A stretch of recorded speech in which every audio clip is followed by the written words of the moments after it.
फतेह, वाहगुरू जी का खालसा, वाहगुरू जी की फतेह। मेरा नाम शेरदिल सिंह सिद्धू, प्रेसिडेंट ऑफ गुरुद्वारा गुरु सिंह सभा सब्जी मंडी। जी सिद्धू साहब, आपको क्यों लगा अंदर से कि जब ये नमाज पढ़ने नहीं दी जा रही तो गुरुद्वारा खोल दिया जाए? क्या भावना है आपकी? इसमें भावना की कोई बात नहीं है। देखो, हमने तो देश का माहौल बचा के रखना, भाईचारा बचा के रखना। एक समुदाय जो मुस्लिम भाई है, इनको आप कहीं भी जगह नहीं देंगे नमाज पढ़ने की। किसी ना किसी को तो आगे आना होगा अगर देश को बचाना है तो। और इसमें कोई हर्ज भी नहीं है। देखो, गुरु घर जितने भी, चाहे मंदिर हो, मस्जिद हो, गुरुद्वारा हो, हर एक धर्म जाति के लिए होते हैं। गुरु घर में कोई मुसलमान भाई नमाज पढ़ने आते हैं, दे आर मोस्ट वेलकम, हम मना भी नहीं करेंगे। हिंदू भाई भी आते हैं, पाठ पूजा के लिए आते हैं, इबादत के लिए आते हैं, कोई भी आता है, दे आर मोस्ट वेलकम। ये जगह बनी इबादत के लिए। तो बहुत लोगों का कहना है कि नहीं, जैसे कई जगह लोग कह देते हैं कि मंदिरों में मुसलमान गैर हिंदुओं का आना मना है, पानी पीने से भी मना कर देते। हमने आपने देखा गाजियाबाद में कई जगह ऐसा किया गया, कोई मुकदमे केस नहीं हुए और वो बोर्ड लगे हुए हैं बाकायदा। तो आपको वो सब दिक्कत नहीं है? देखो, हम तो अपनी पहली पातशाही तन श्री गुरु नानक देव जी के फरमान पे चलते हैं। उनका कहना है, अव्वल अल्लाह नूर पाया कुदरत के सब बंदे, एक नूर से सब जग उपजे, कौन पले कौन बंदे। हमारे बाबा नानक जी की आप उनके देखेंगे, उनके साथ एक मुसलमान जी भी थे मर्दाना जी के नाम पे, वो 45 साल उनके साथ रहे हैं। ठीक है ना। हमने तो अपने गुरुओं का फरमान पढ़ना। देखो, मुसलमान भाइयों, आप हो, मैं, हमारा खून का रंग तो लाल ही है ना, वो कैसे बदल सकते हैं? आज इनको इतने नफरत भरी निगाह से देख रहे कि ये नमाज भी नहीं पढ़ सकते। क्या इन लोगों ने कुर्बानियाँ नहीं दी हमारे देश के लिए? इनके बुजुर्गों ने अपने सिर कटवाए, सब कुछ करवाया, जान मार दी, सब कुछ कर दिया। उसके बाद भी ये गद्दार है जो नमाज नहीं पढ़ सकते। देखो, हमने तो अपना देश बचाना है। कब तक एक समुदाय को हम दबा के रखेंगे? इनका भी तो कोई ईमान है, इन्होंने नमाज पढ़ दी। जितने गुरुद्वारे आपके अंदर है सब खोल देंगे कि नमाज पढ़नी है तो?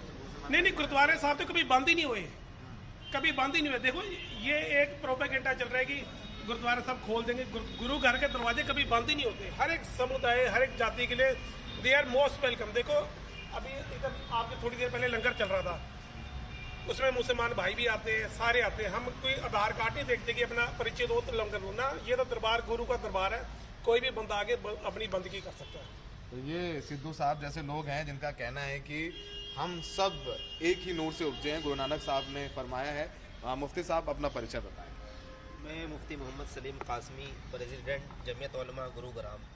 सर, आप लोग देख रहे हैं कई जगह पर नमाज नहीं पढ़ने दी जा रही है, प्रशासन भी शांत हो जाता है, दबाव में आ जाता है, और आप लोग जो एक भाईचारे की मिसाल पेश कर रहे हैं, क्या कहना है इसको लेकर? क्या देखें, गुड़गांव के अंदर तो भाईचारा शुरू से रहा है।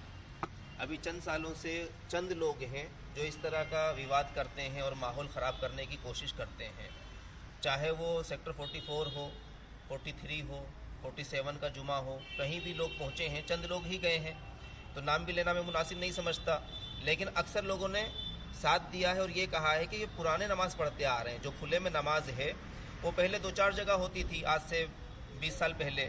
मुसलमान बढ़ता गया, बल्कि मैं ये कहूँगा शहर के अंदर इंसान बढ़ता गया इस शहर की तरक्की के लिए, जिसमें मुसलमान भी हैं, हमारे सिख भाई भी हैं, हिंदू भाई भी हैं। बाहर से आए आकर के यहाँ फैक्ट्रियाँ लगाईं, कंपनियाँ लगाईं, मकान खरीदे। इस शहर की तरक्की का यही राज है कि हर जगह के लोग यहाँ मौजूद हैं।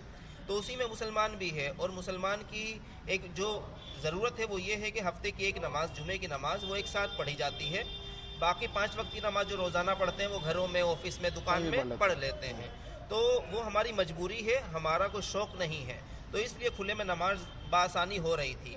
लेकिन कुछ लोगों ने सियासत खेलने के लिए इस तरह से करा, मैं वही देखता हूँ कि फिर, लेकिन हमने भी माहौल को बचाने के लिए कि ताकि माहौल ख़राब ना हो, हमने सारे इमामों से ये कह रखा था, कहीं भी कुछ भी लड़के अगर विवाद करने के लिए आए, माहौल ख़राब करने के लिए आए, आपको पीछे हट जाना है। सेक्टर 47 के अंदर भी आपने वही किया। जी, तो बिल्कुल आप वही शेरदिल किया। सिद्धू साहब और अक्षय जैसे लोगों के लिए क्या कहेंगे, क्या फरमाएंगे? इनके लिए तो बस अल्फाज नहीं है कि जिस तरह से इनके लिए, यानी इनकी मुबारकबाद के लिए वो अल्फाज नहीं बने हैं जो इन्होंने एक बड़प्पन दिखाया है और दिल बड़ा करा है।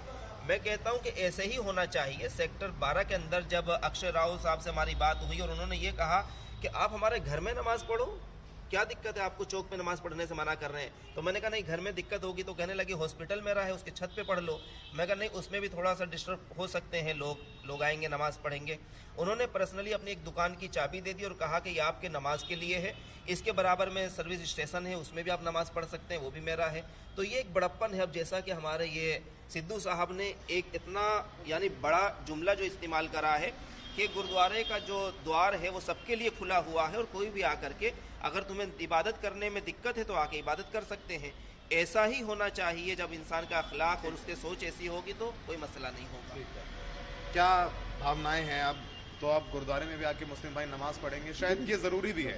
ये संदेश जाएगा प्रशासन को भी, खट्टर सरकार को भी, गुड़गांव की पुलिस को भी कि आप जो कर नहीं पाए वो सिद्धू साहब जैसे लोग, अक्षय जैसे लोग कर रहे हैं। और भाईचारा, जब प्रशासन फेल हो जाता है तो भाईचारा लोग आपस में मिलकर बना लेते हैं। मैं सबसे पहले बात तो सिद्धू साहब का और अक्षय जी का तहे दिल से शुक्रिया अदा करूँगा कि इन्होंने जो है मतलब जो है ऐसे टाइम पे आके जो है हमें जो है इजाज़त दी कि आप नमाज़ पढ़ें यहाँ पे आके गुरुद्वारे में, और अक्षय जी का भी